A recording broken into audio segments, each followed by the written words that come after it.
মালদায় পরিযায়ী শ্রমিককে রাজস্থান থেকে বাংলাদেশে পুশব্যাক মামলা ৩ সপ্তাহের মধ্যে রিপোর্ট হলফনামা হিসেবে জমা দিতে হবে নির্দেশ বিচারপতি ডিভিশন বেঞ্চের পক্ষ থেকে এই নির্দেশ দেওয়া হয়েছে। 12ই নভেম্বর মামলার পরবর্তী শুনানি। ৩ সপ্তাহের মধ্যে রিপোর্ট হলফনামা হিসেবে জমা দিতে হবে। মালদার পরিযায়ী শ্রমিককে বাংলাদেশে পুশব্যাক করা মামলা ৩ সপ্তাহের মধ্যেই রিপোর্ট হলফনামা হিসেবে জমা দিতে হবে নির্দেশ বিচারপতি ডিভিশন বেঞ্চের।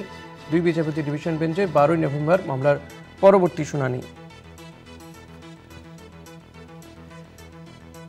দেখেছি এর আগেও ভিন রাজ্যে একের পর এক পরিযায়ী শ্রমিকদের, বাংলার একের পর এক পরিযায়ী শ্রমিকদেরকে হয় হেনস্থা করা হচ্ছে, আটক করা হয়েছে, ডিটেনশন ক্যাম্পে পাঠিয়ে দেওয়া হচ্ছে, কোথাও কোথাও আবার বাংলাদেশে পুশব্যাক করে দেওয়া হচ্ছে। তেমনই একটি ঘটনা, মালদার পরিযায়ী শ্রমিক, তাকে বাংলাদেশে পুশব্যাক করা হয়েছিল, এ নিয়ে মামলা হয় এবং সেই মামলার পরিপ্রেক্ষিতেই কিন্তু এই নির্দেশ সুপ্রিম কোর্টের, এই নির্দেশ মাফ করবেন নির্দেশ কলকাতা হাইকোর্টের বিচারপতি 2 বিচারপতি ডিভিশন বেঞ্চের। পীযূষ কান্তি নাগ রয়েছেন আমার সঙ্গে টেলিফোনে। পীযূষ, কি জানা যাচ্ছে বিষয়ে? দেখো, মালদাহের বাসিন্দা রাজস্থানে পরিযায়ী শ্রমিকের কাজ করতে গিয়েছিলেন।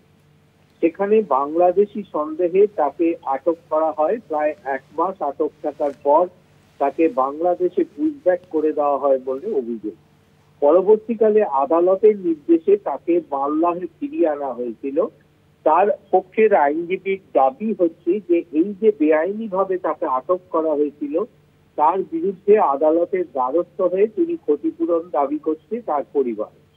কেন তাকে আটক করা হয়েছিল এবং কেনই বা তাকে বাংলাদেশে পুশব্যাক করে দেওয়া হলো, 3 সপ্তাহের মধ্যে কেন্দ্রীয় স্বরাষ্ট্রমন্ত্রক ও রাজস্থান পুলিশের থেকে রিপোর্ট হলফনামা আকারে জমা দেওয়ার নির্দেশ দিয়েছেন বিচারপতি তপব্রত চক্রবর্তী ডিভিশন বেঞ্চ।